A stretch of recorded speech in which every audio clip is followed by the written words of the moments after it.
Great. So good afternoon. Thank you and welcome to our webcast. My name is Zina Zern, and I'm a Capacity Building Assistance Specialist for Hands United, the National Capacity Building Assistance Program here at the Latino Commission on Education.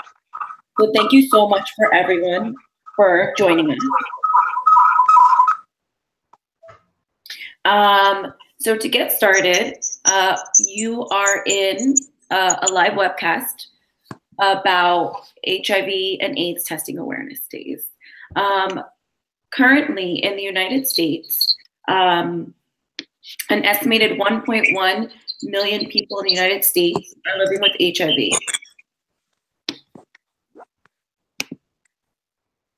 And 15% of them don't know it.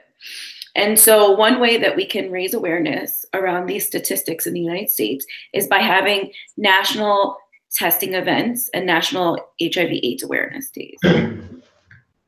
And these days help us to collaborate with the community and community-based organizations.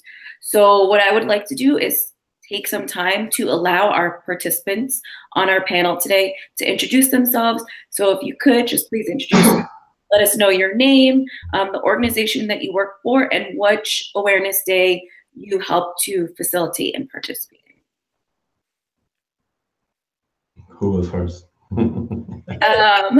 Well, right, you could go first, Betos. Okay.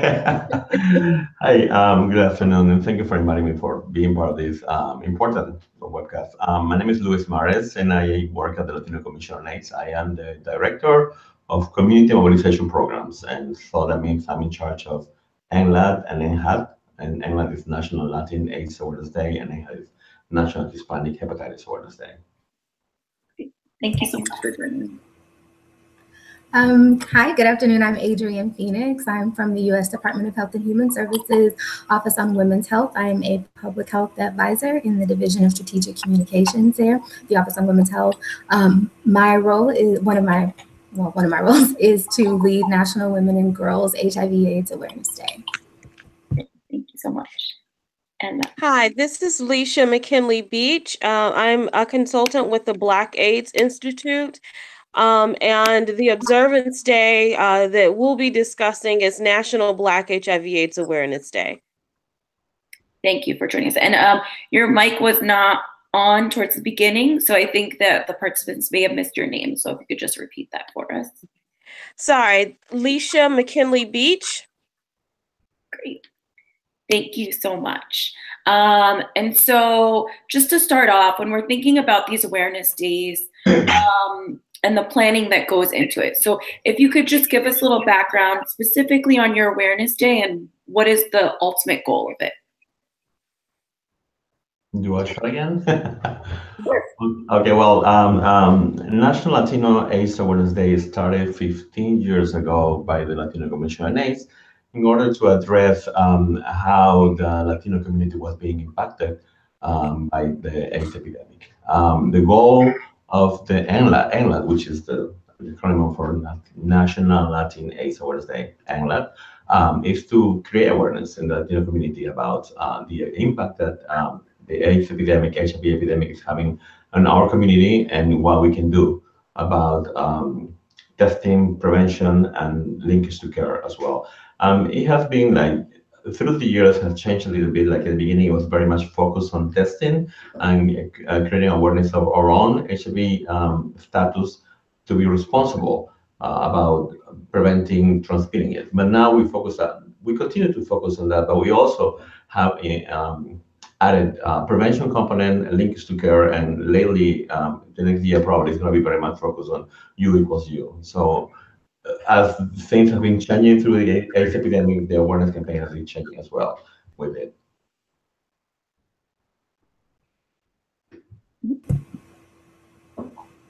Okay, so again, I lead National Women and Girls HIV/AIDS Awareness Day, and the goal of National Women and Girls HIV/AIDS Awareness Day is to highlight the impact that HIV and AIDS have on U.S. women and girls. As you mentioned earlier, that there are 1.1 million people living with HIV and AIDS. Well, 20% of those people are women. And what we try to do is use National Women and Girls HIV/AIDS Awareness Day as a platform to keep women in the conversation and highlight how HIV and AIDS are affecting us. And of course, with National Black HIV/AIDS Awareness Day, the focus has been on Black communities as a whole, and this is an opportunity for us to raise awareness not only within our HIV workforce, but in Black communities across the country. This Awareness Day was created by Dr. Mark Colomb, who is no longer with us. But it also resonates with the fact that there was a need to raise more awareness around HIV in Black communities, and to see Mississippi be the leader in the development of this observance day truly brings forward just a different response, in that, you know, the South has been raising awareness about HIV in Black communities from the very beginning. Great, thank you. And you touched on the next point that I wanted to, the next question or what I wanted to talk about was, which is why do we need to create these specific messages, these specific awareness days for these different diverse populations, to raise awareness in these populations as opposed to some of the other populations? This is Leisha again. I mean, I think sometimes it's out of sight. In our case, it is very important to create awareness within the Hispanic community. In response to the devastating impact that HIV and AIDS has had and continue having in our community across the country. The Latin community represents about a fifth of the population of the United States, and it has been for several years the fastest growing minority in the country. Now we are the second fastest growing minority, but we still are a very large number of the population, and it means we are going to be more people, more Hispanic in this country, and we are very disproportionately affected by the HIV epidemic. Like at this point, we represent 18% of the population, but 24% of the new HIV diagnosis. So that shows how disproportionate it is. So this is caused by several conditions like social conditions, poverty, social determinants of health. So we not only want to create awareness of the within the community, but also create awareness in the society of these social determinants, so we can tackle them down and help to the Latin community to have a better health status in terms of HIV and AIDS.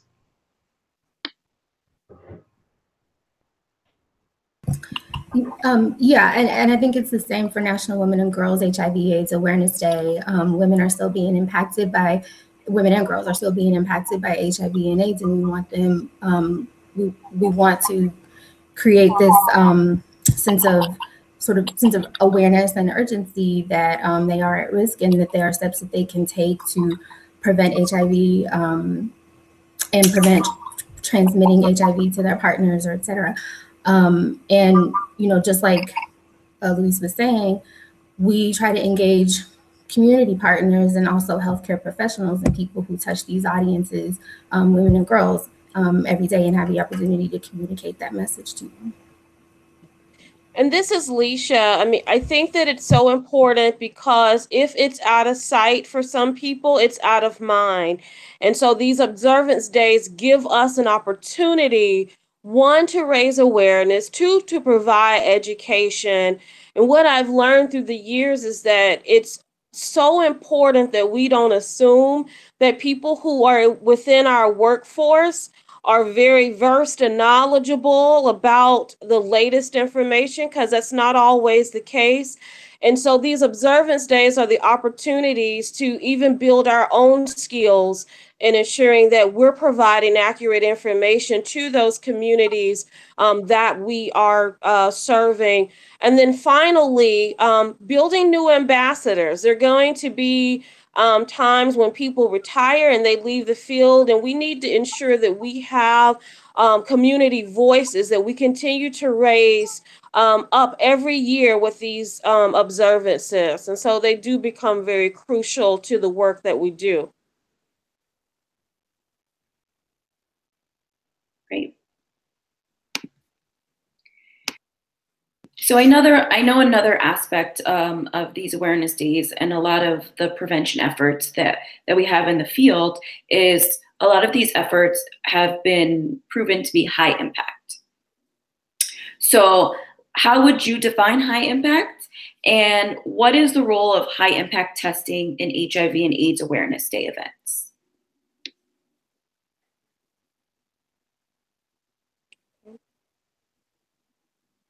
Let's take the question first.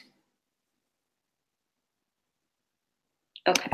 Well, All right, then I'll start. Go ahead. Go ahead, Leisha. You know, so CDC has this definition of high impact that, you know, we've all memorized around, you know, it's scientifically proven and cost effective. I think I'm missing one, scalable. And that's great. But when we translate what that means for community, you know, that means that the interventions, the activities that they are implementing, one, if you're able to reach 100 women through linkage, is that something that you can scale up with the existing infrastructure and reach 200? And then even looking at in terms of you know, replicating it because it worked in Jackson, Mississippi. Is this something that could work, a testing initiative that would work in Atlanta? The one issue that I have, though, in terms of that definition and of high impact is sometimes the things that might work in community settings where we see higher positivity rate, they might not always be scientifically proven, but the people who are on the ground, they know how to implement those strategies that are working for them. And so does that mean it's not high impact? Absolutely not. And so it's really helping to develop, you know, those type of testing strategies that work within those communities most effective. Thank you.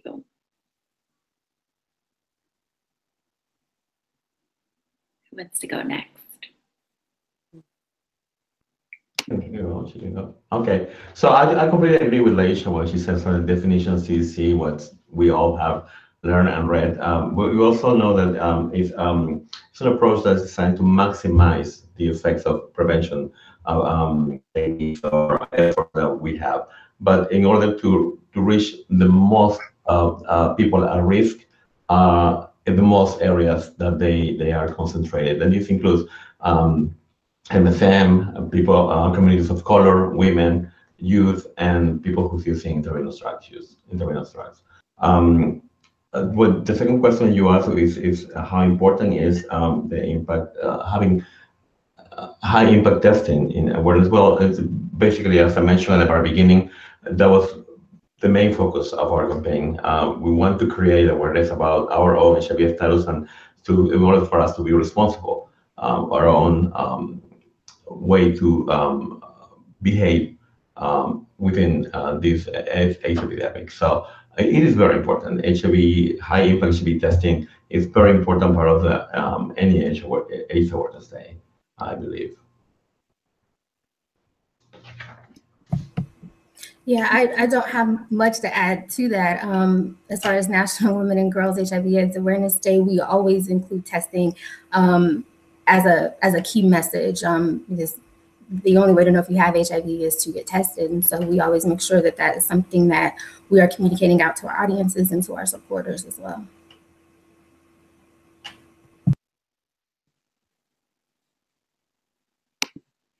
So bringing it back to the planning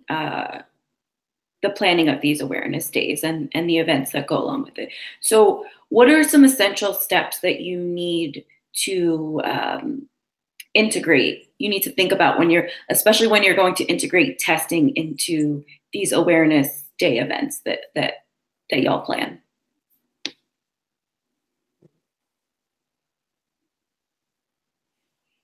Well, I think one of the most important, testing strategies is, are we where we need to be?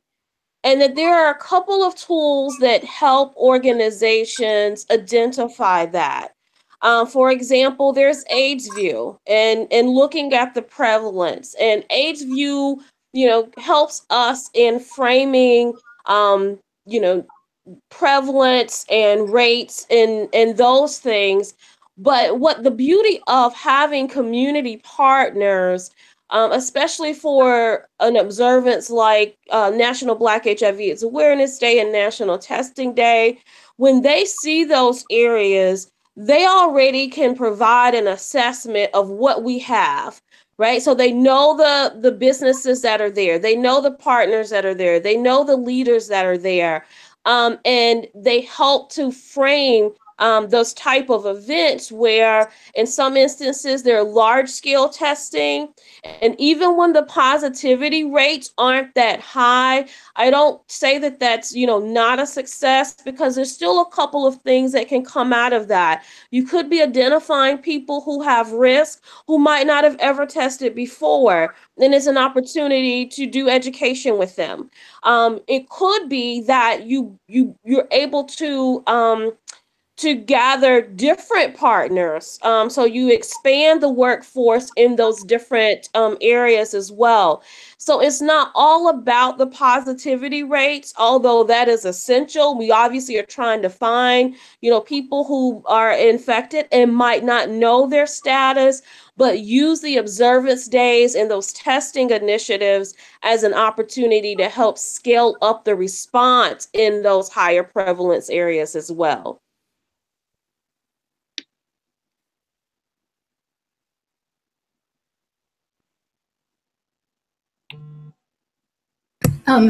Thank you, Alicia. I'm glad that you touched on that too, because partnerships is a key. We rely on for National Women and Girls HIV/AIDS Awareness Day. One tool that we tend to use a lot is the CDC gettested.gov website. I think it's gettested.cdc.gov.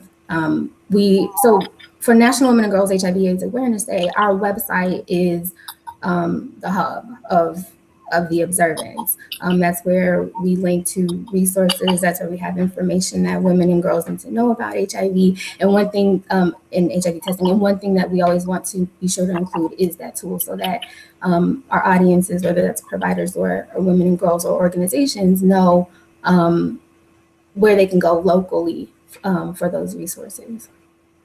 And again, we rely on our partners to help us get that word out.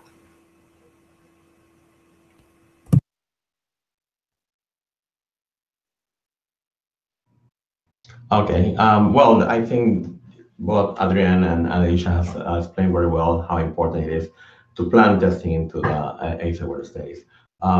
We at the Latino Commission ACES, at the very beginning of the planning, we incorporate testing as part of our awareness campaign.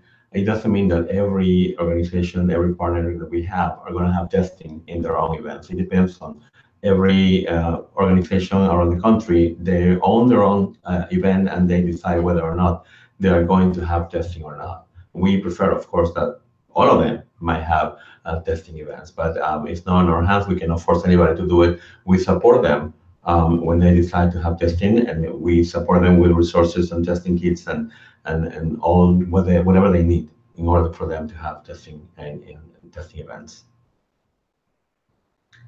Yeah, we do that too. We offer, there's a page on our website that says ideas for observing National Women and Girls HIV/AIDS Awareness Day. Of course, hosting free testing events is one of them, but there are other ways that we offer for our supporters to kind of help us spread awareness, as you said, throughout the day.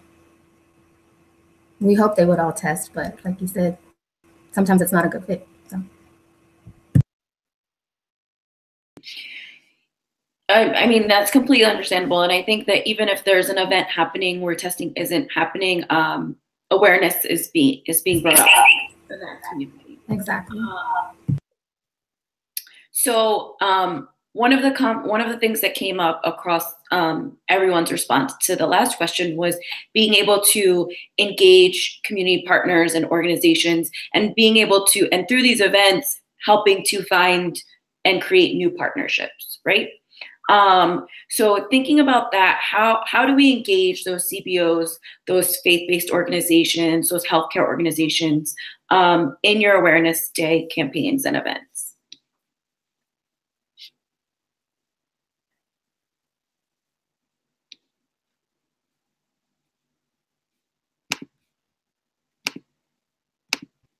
Okay.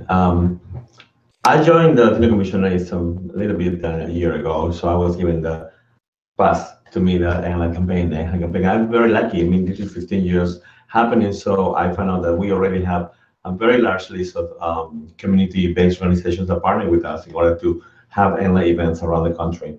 So and this list has been growing year by year and continue growing, and there's new organizations that joined us this past year in NLAD, and how do we engage them? Through the ones that we already have. I mean, you communicate. We invite people that have been part of our NLS campaign previous years to be part of the planning committee, and we have conference calls with them, and we ask them to spread the word to other organizations they know that work with HIV and AIDS services, to be part of the campaign, especially in our case, that work with Hispanic communities, with immigrant communities.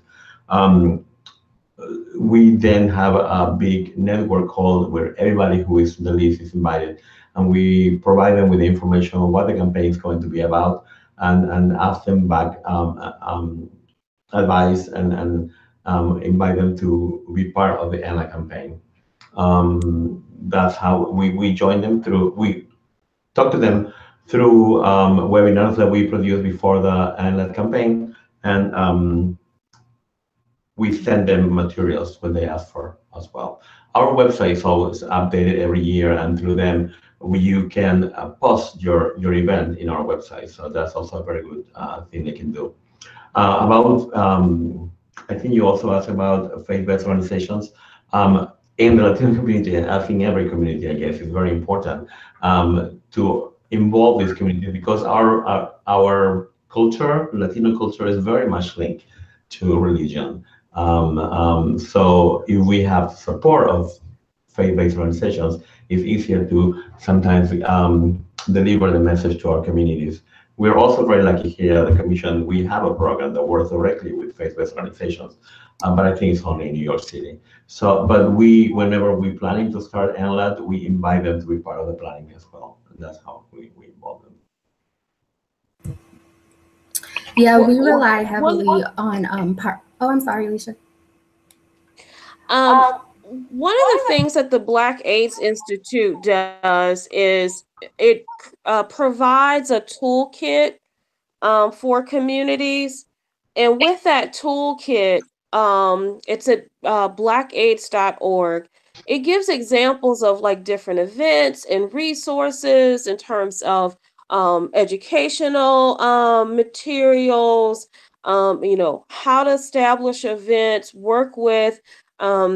There's several Black treatment advocate networks across the country, which gives an opportunity to not just focus on the outreach, which is still an essential component of not only our awareness days, but the work we do in terms of prevention as a whole.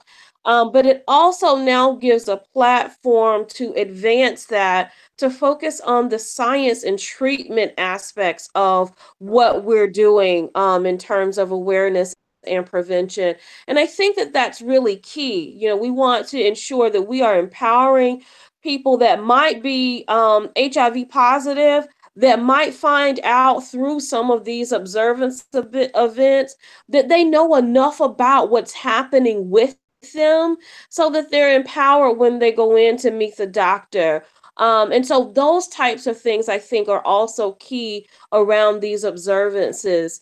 I think each year we look at how we can expand partnerships, coverage, information.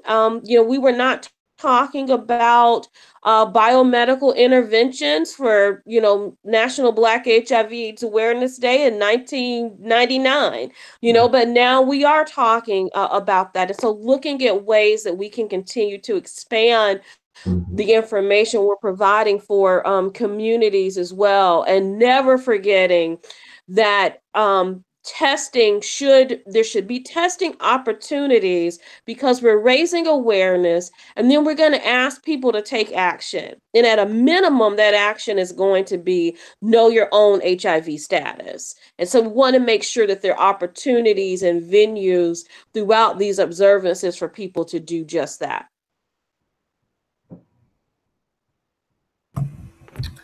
Right. And for National Women and Girls HIV/AIDS Awareness Day, we employ some of those same strategies. We rely on our partners and our national supporters and our federal partners to help us share the resources, share our theme. We come up with a new theme every year as well. We update our website every year as well, and we provide messages that can be downloaded. Resources that can be downloaded directly from the website, that can be shared on social media, that can be printed out and shared at events. We provide e-blast language. We also create a toolkit for our partners each year, just to kind of make things a little easier for them to help us share those messages as well. One other thing that we do is we also reach out to what we call National Women and Girls HIV/AIDS Day ambassadors. So we try to get celebrities or big names that already have this kind of built-in audience that can help us reach the audiences with our messages that we are trying to reach. We do the same thing for them, provide them with a toolkit. We ask them to make it their own. We ask our partners to make it their own. Like I said, we just try to make it easier for them to help us spread the word about the day and spread resources that they have, or our resources as well.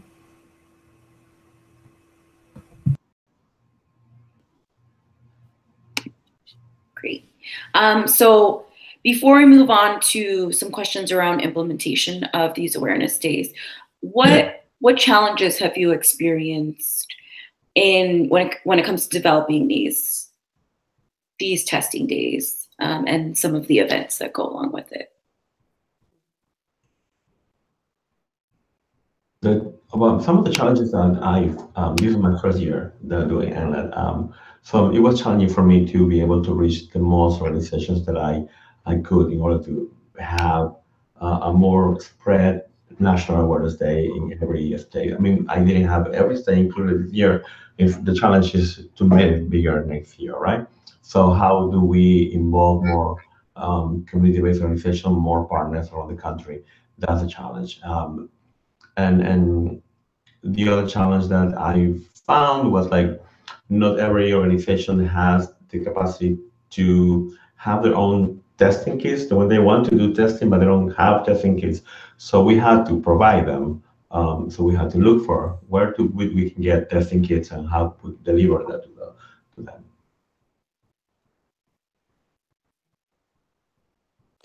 I think one of the biggest challenges has been around one, when we start promoting and marketing the events and the observances, oftentimes we don't give community enough time to really put on larger scale events that they have the ability to do so.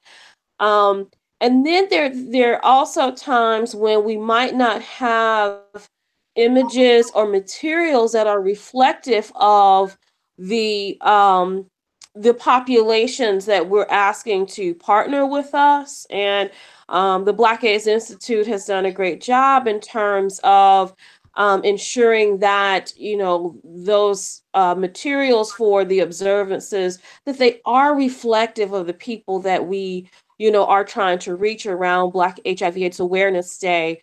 But the other thing that has been consistent has been that the only ask or the action has been around testing. And although that is extremely, extremely important, that there may be some partners where, quite honestly, that there may be individuals that have, little to no risk. And so is testing the best strategy and as their awareness event? And so really being able to assess those partnerships and determine what might be the best, tools or events to use. And, for example, if you have a church and everyone in the church, has, one partner in the past 20 years, we might still find HIV positive people.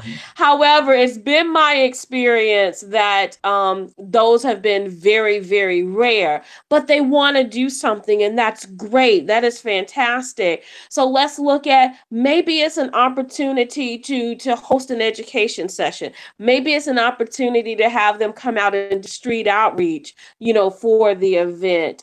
So not saying don't do anything, but do the assessment with the partner to determine what might be the best approach for that observance day.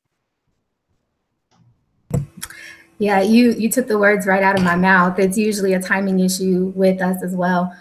There are a lot of moving pieces, and we try to. So National Women and Girls HIV/AIDS Awareness Day is on March 10th, and we start planning for that year's observance the October before. We want to make sure that we have our website and resources ready to launch. We want to make sure our national supporters and our ambassadors have the tools and the resources they need by the time we're ready to launch. And you can't predict everything, but sometimes it takes a little longer. So our challenge has been a timing issue, and I think just planning early helps. Yeah, I wanted to add, Leisha mentioned that something very important that happens to us as well is like, how do we make people feel identified with the message that we're projecting, with the campaign that we're having? As you know, I mean, we are different colors, different sizes, different everything, even different languages. So what we try to do is we create a poster every year, and we try to be the more diverse we can with the models that we use for the poster, and including specifically those of our community that are more affected by HIV, right? We have a transgender woman, we have a person that is older than 50 years old, we have somebody who might or might not be gay or bisexual, we have women in our poster. We try to include everybody in different tones of colors as well, as sort of skin colors. Some people think Latino and have a different idea of what Latino can be, and we have different populations from Argentina to Mexico, different colors, different languages, different everything. So we try to include everybody as well as we can. Yeah, and that's a really great way that you've been able to reach and engage your community, because the Latino population is so diverse, right?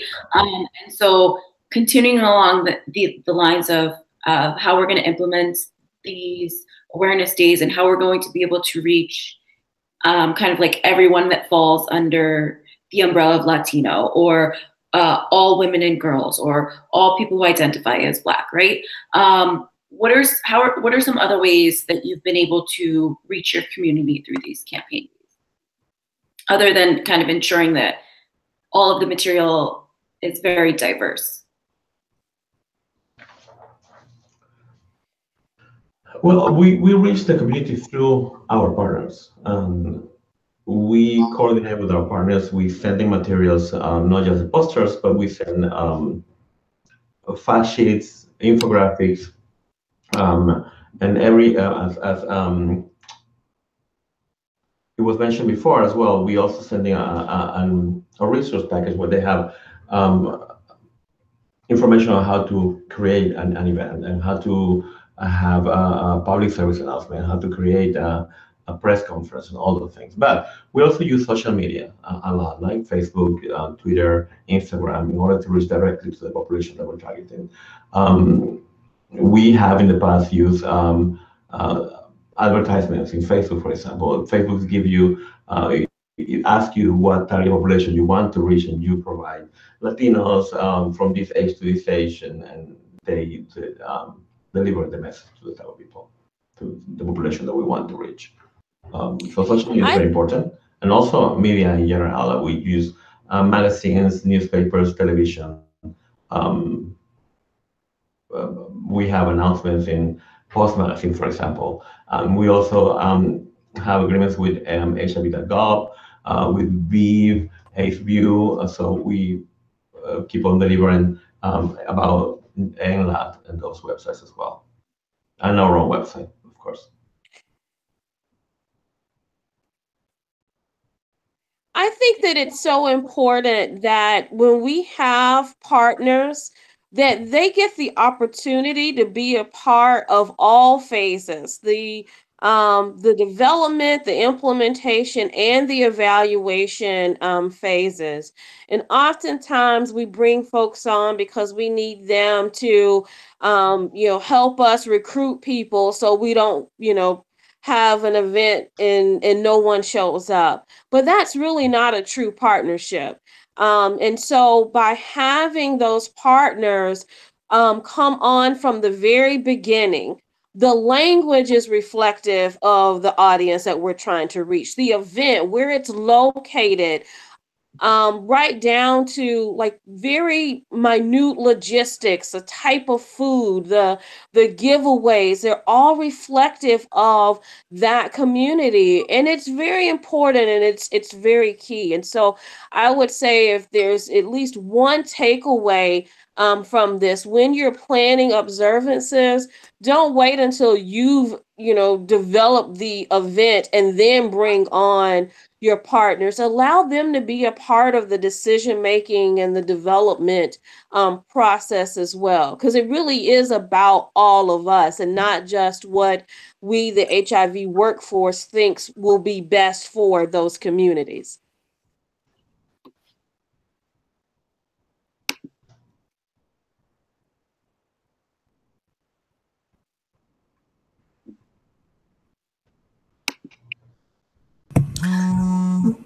Right. Some like Luis is saying, some of the strategies that we also use to engage our audiences and our supporters.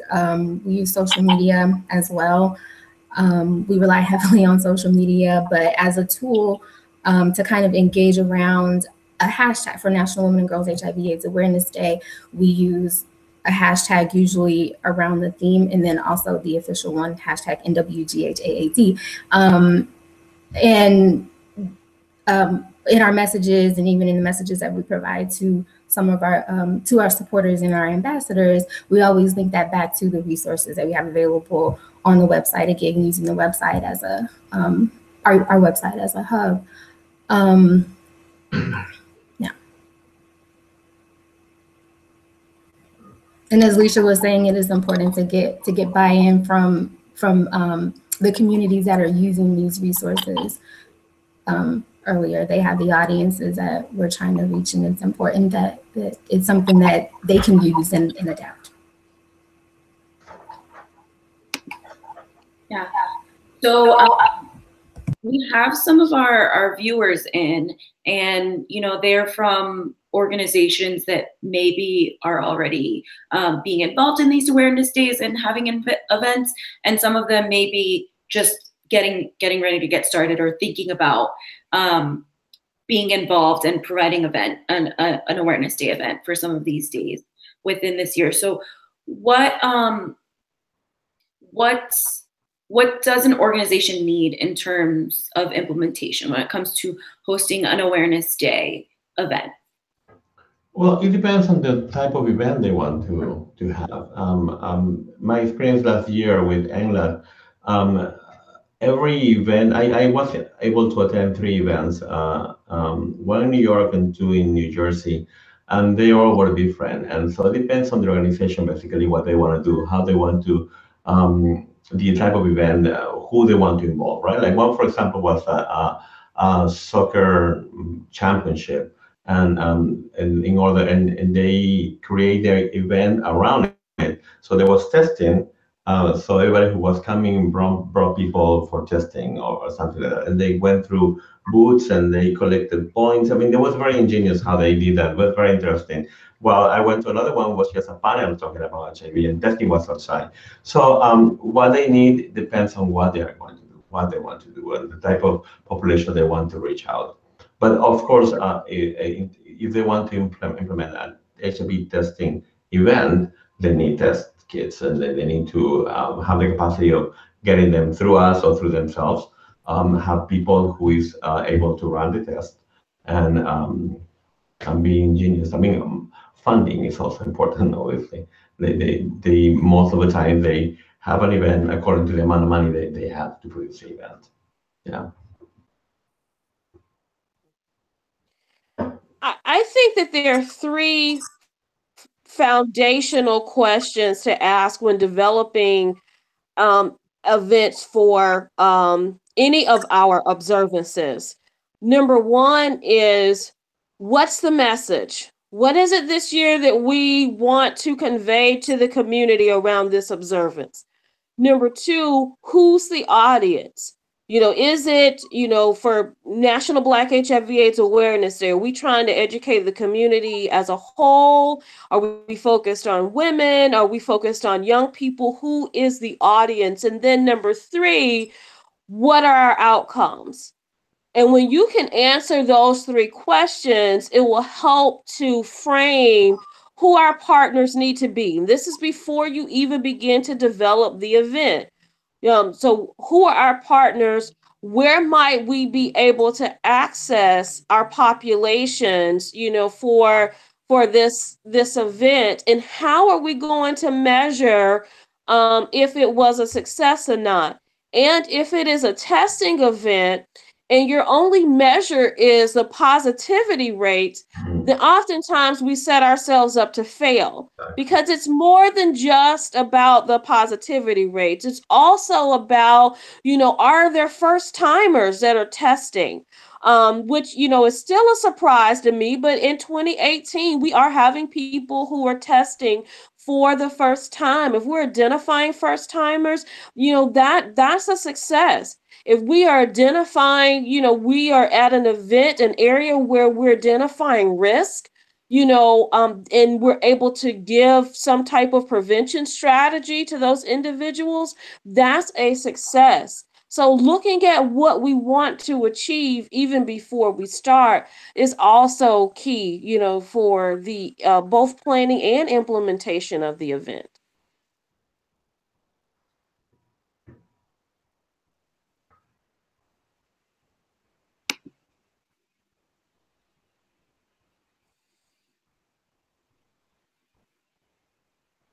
Yeah, I thought those were both great answers. I don't have anything to add to that. It's keeping your audience in mind, keeping your goal in mind, what resources you have available, and what resources you may need in order to have a successful event. Great. And so I know throughout the last couple of responses, this question was kind of answered. But just thinking about, like, what mediums do you recommend when you're talking about getting the word out or the materials out to raise awareness? There were a couple of different mediums that were discussed as we have been talking for the last half hour or so. But what have you seen that has been, what mediums have you seen that have been really effective when it comes to bringing awareness to these testing days? I know I say this a lot, but we rely on social media.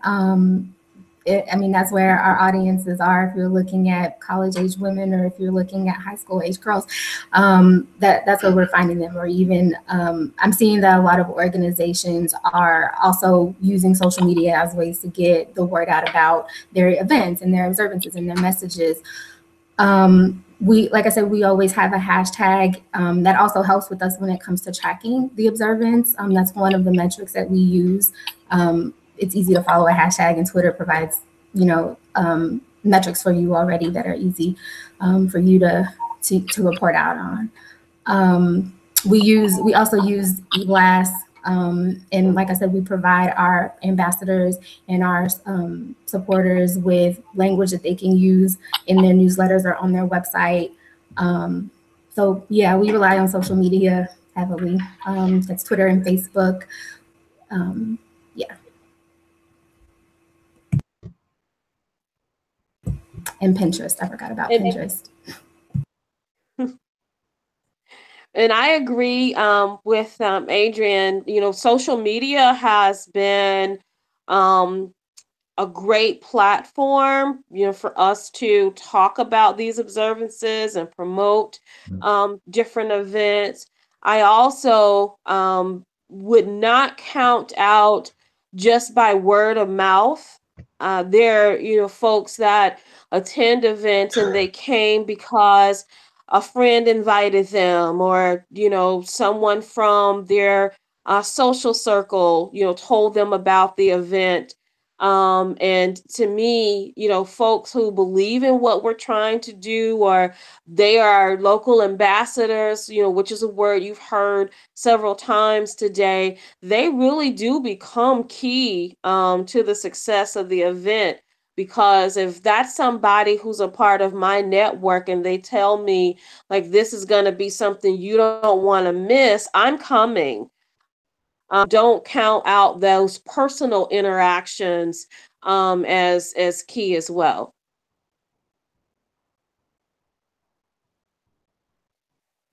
Yeah, I don't have much to add to what Adriana and Alicia has already said. We use a lot of social media, we use EBAs, and also word of mouth is very important. That's the way it is. I mean, I think we all want to use the same things.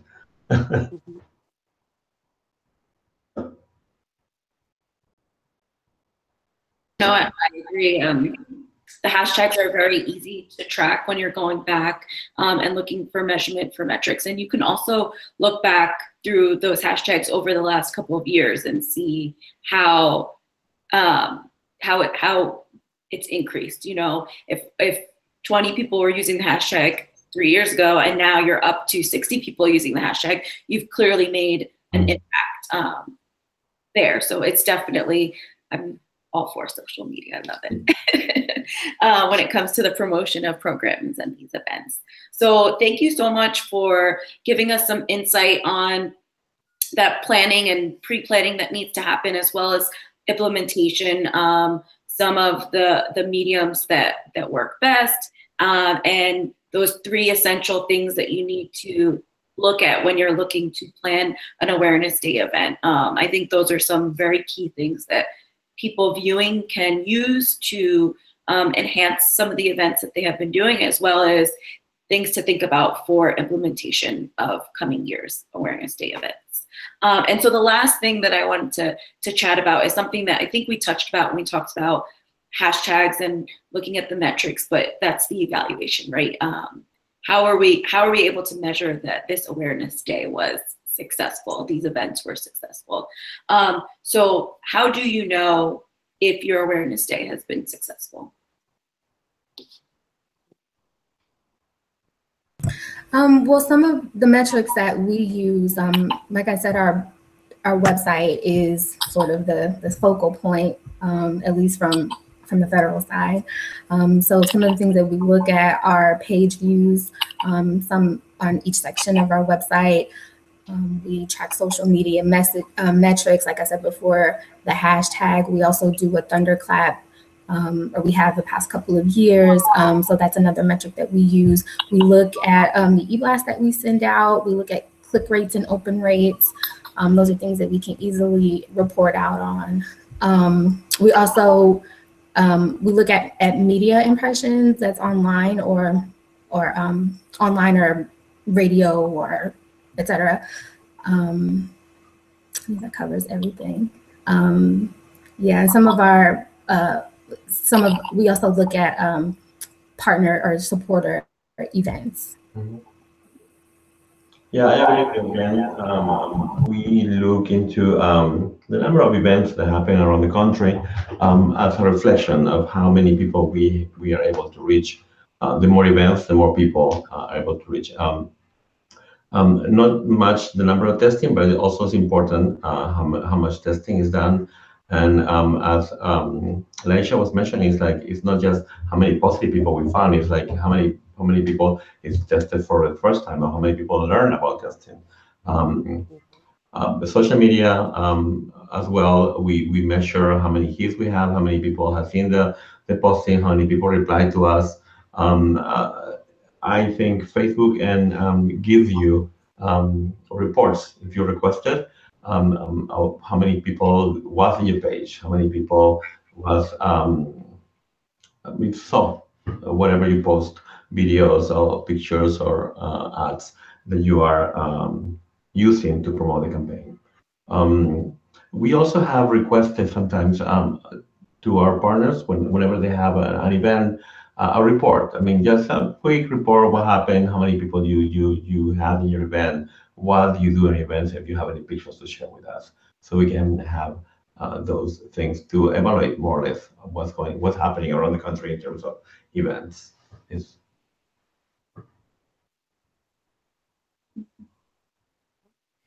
And I agree with everything that's been said. I think we've, painted a very broad picture in terms of things that we can use for evaluation.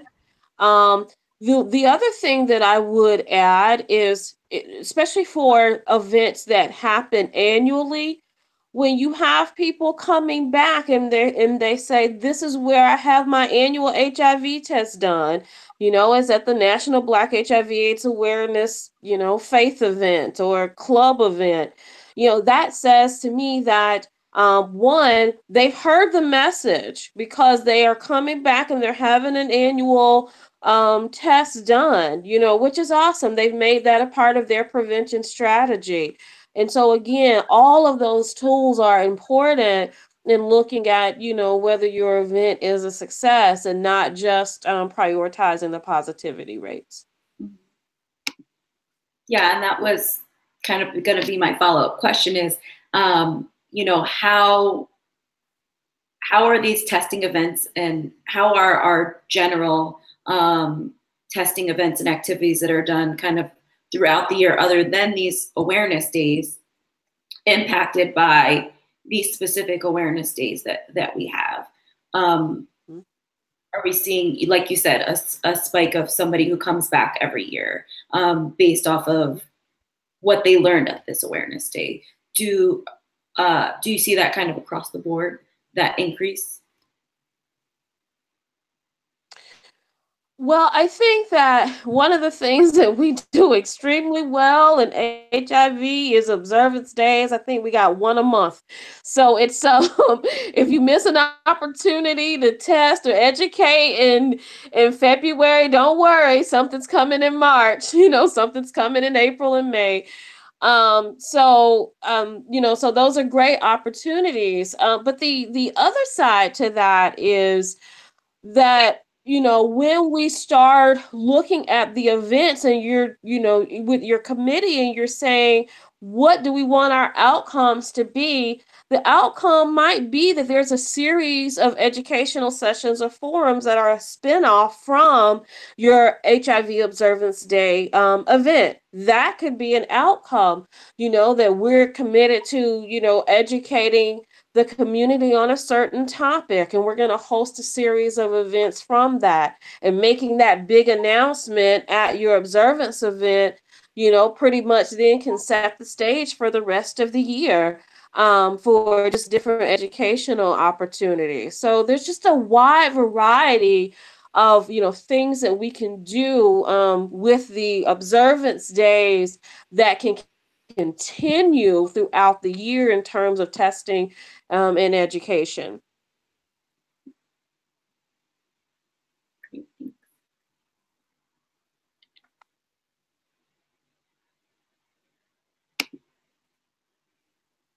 And so keeping on with this concept of evaluation, why would you say it's important to evaluate these efforts?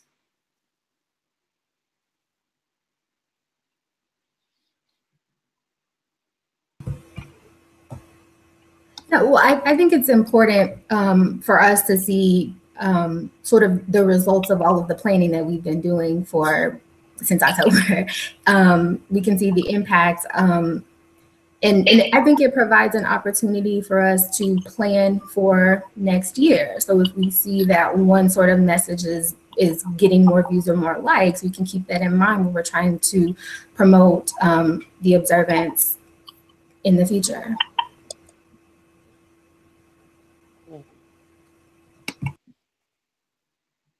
And I think the evaluation in many regards really helps us as well as our partners to see like this work was not in vain, right? And I was just looking at some responses from a series of engagement sessions that I've been doing the past couple of months for the Florida Department of Health. And to see women stating that this was needed. I learned so much. I'm going to take what I've learned and I'm going to share it with my church, or these were things that I didn't know, or I've provided information that was incorrect and thank you for clarifying those. All of those all of those statements help you to evaluate the success of your program. Well, we might not have had 100 people there, but there were 15 people there and 13 of those people got linked to care. So who can argue with, that, not being a success, because it is. And so the organizations and the groups that are developing these activities, they're going to have to determine what is success for them, and what is it that we want to achieve, and did we meet that mark? And if not, what can we do differently to help us get there? Yeah, I agree with everything that's been said. Just want to add that every awareness day or every campaign that we have every year is indeed a social marketing campaign. And as a social marketing campaign, what we're trying to do is to create a change of behavioral attitude towards something. In our case, is HIV testing, stigma of HIV and AIDS, prevention.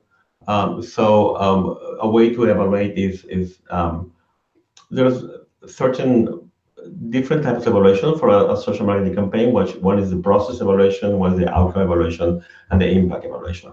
So the process is how things happen, what we did well, what we did wrong, what could we improve for next year, right? And the outcome is basically how we impacted the individuals or the communities that we're targeting.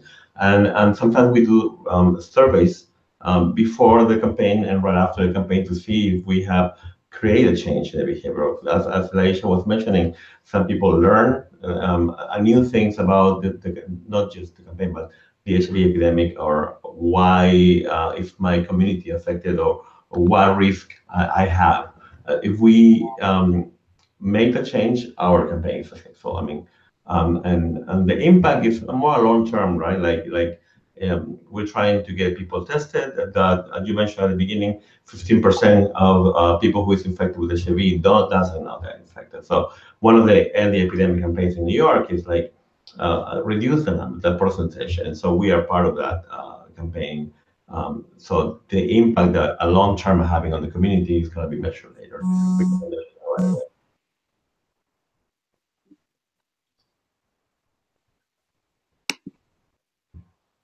Great. So as we near the end of our time together, I'd like to address one of the questions that came in through our live chat. So this participant wants to know if we talked before about how, like, it seems like every month there's a different awareness day for a different specific population. Is there a place where someone can access the full list of all of the awareness days that happen throughout the year and when they are? I believe that hiv.gov has in their website a link to every awareness day that happens. Yes, they do.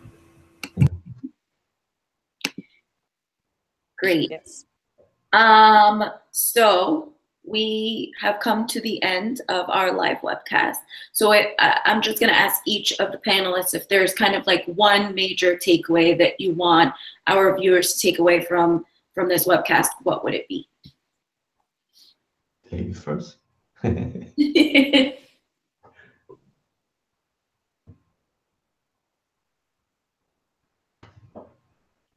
All right. We are only three here, but I know there is, like, as Laisha mentioned, once every month for every community that exists that is affected by HIV.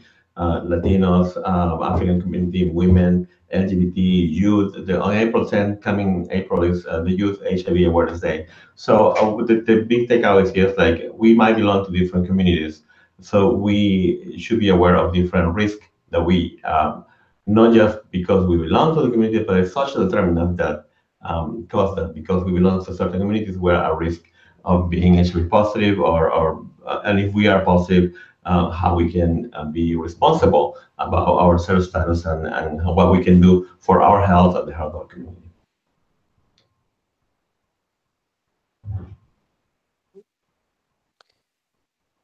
I would say that the takeaway for me is, don't just think about the observance days as, oh, it's that time of year again to do National Testing Day or Black AIDS Day or whatever the event, the observance is, but it's also that opportunity for us to continue to raise awareness, continue to be, the educators about HIV care, treatment, and prevention, continue to provide those testing opportunities, continue to build new partnerships, continue to bring on new ambassadors, so that it is strategic in how we're able to saturate our communities with information regarding prevention, care, and treatment. And these observances gives us an opportunity to do so, and acknowledging that everyone is not going to be actively engaged and involved with every observance, and that's okay. But identifying with the populations that you work with, those that pique the most interest, maximize that to the fullest. Yeah, I agree. I think that it's important to remember that the partnerships and the supporters that you leverage or that you work with around your awareness days are partners that you can tap into throughout the rest of the year, that you can work together to bring, like you were saying earlier, there's a new awareness day every month. Well, that's a new opportunity for you to work with partners, and to help reach the audiences that you have in common.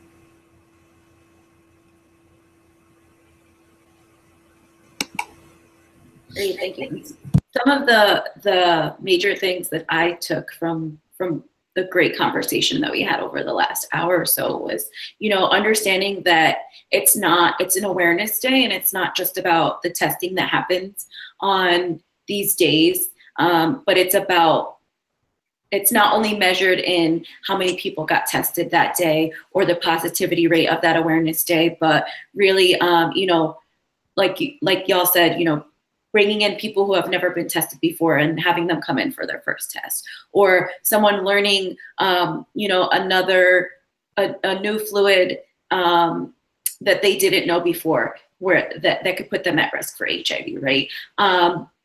Something else I think Beto mentioned, just the diversity and the poster that they used for NLAD, so it's not just one face that's the face of Latino AIDS Awareness Day, but really ensuring that there's diversity across the board, as well as, the role that social media plays in these awareness days, and the evaluation component, and how important that is when you're planning for the next year's event and awareness day.